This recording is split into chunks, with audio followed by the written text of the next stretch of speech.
On this next stroke video analysis, I'm going to be focusing pretty much on the role of the non-hitting hand, which is the left hand for both Roger and Andy right there, and how that non-hitting hand plays a big role into helping them uncoil the body.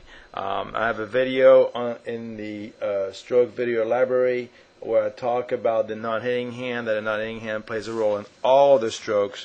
On this particular video, I'm going to show you how vital and important the left hand, the non-hitting hand, is when you're hitting a full hand, how it's going to help you pretty much uncoil and turn into the stroke and to help you get more power and more spin into it. So I want you to watch right now is the left hand of both players. They keep the left hand on the racket on the way back, which is, I'm a huge fan of that. I mean, I teach that every day. Just learn however big your backswing is. If you have a loop, if you have a smaller loop, a rounder motion, keep your left hand on the racket until you're ready to stroke the ball right there. Once they let go, they're committed to the swing. It's a pretty much non-stop from there. They don't break from there. Once they let go, the left hand, the racket is going. Now, I'm going to pick it up right here, right where the left hand is about to pull away. What I mean by pull away is the left hand is going to come back and get almost tucked in all the way over to their left side right there. So I'm going to try to let this kind of roll simultaneously right there together, and watch what happens to the left hands right there. It kind of gets tucked back and away. A lot of my students, that left hand will drop along their side instead of the yanking that left hand or not hitting hand back, allowing the upper body to come around. So now by the time they're making contact with the ball, they're not sideways anymore. They are flush facing the net. So you start sideways, you face the net when you make contact, and then when you're done swinging, you have your opposite shoulder that started off back to begin with, ends up now pointing at the net. So you end up with your right shoulder pointing at the net, where when you started the stroke, it was your left shoulder that was pointing at the net right there. So that's how important that upper body turn is. He had the left shoulder pointing at the net right there. When he is done, it's the right shoulder pointing at the net, and then the other shoulder is pointing actually backwards. So it's a very violent stroke from both of them. They actually were playing each other, and obviously they're both under the rest right there. But it's a very violent motion right there. Andy has a tendency of jumping a little bit when he hits. So does Roger. But here you can see Roger just kind of uncoiling, unleashing that force. Not just your arm swinging, it's your whole body right there. Watch the hips. There, we can see the hips right there. We can see his shoulders turn, but look when he ends at the end. The hips have come completely around. We can see the hips and we can see his chest anymore. Same thing with Andy right there.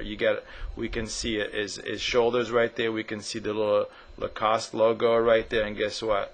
Boom, that logo is gone now. Same thing with Andy right there. You can see the Nike swoosh right there, and now it is gone at the end. So that's a good lesson right there. So to uncoil your body, to use, and your left hand can really help you do that. What I'm going to bring into frame right there is one of my assistants that has a beautiful stroke, Raz Von Ely right there, and you'll see how and then next to him I'm going to put Fernando Gonzalez, that has a pretty good forehand as well. But if you watch right there, Raz on the left frame, how he's going to go out there. He's hitting an open stance forehand right now, which is fine, but watch how the upper body right there, so he lets go of the left hand. Once again, the common fundamental of the left hand on the racket during the backswing, and then now watch this right as the left hand kind of gets pushed. Same thing as Andy, same thing as Roger. That left hand right there gets pushed, tucked back,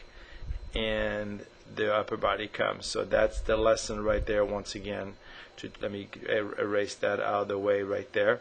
But watch the upper body coming around. He's sideways and not coming around. So he's sideways right here. He is flush facing contact, and now the whole body comes around. So you begin sideways, you square when you make contact, and your shoulders come all the way around right there. Let's watch Fernando Gonzalez, same thing.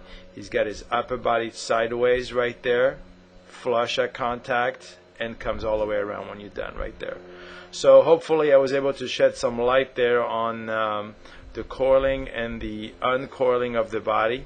And it's, if you're lacking power on your ground strokes, that's what you should be looking for, not just to get more racket head speed with your arm, but learning to use your upper body. And I'll finish up with the super slow-mo of Roger Federer's forehand from the different angle right there. He comes around and all the way. It's a little bit of a jump, yes, but jumping is allowed if you use it the right way. All right, hopefully I was able to help you out, shed some light onto coiling and uncoiling, using your non-hitting hand to help you shift your weight into the shot. You can email me through the site if you have any questions, and hopefully I was able to help you out.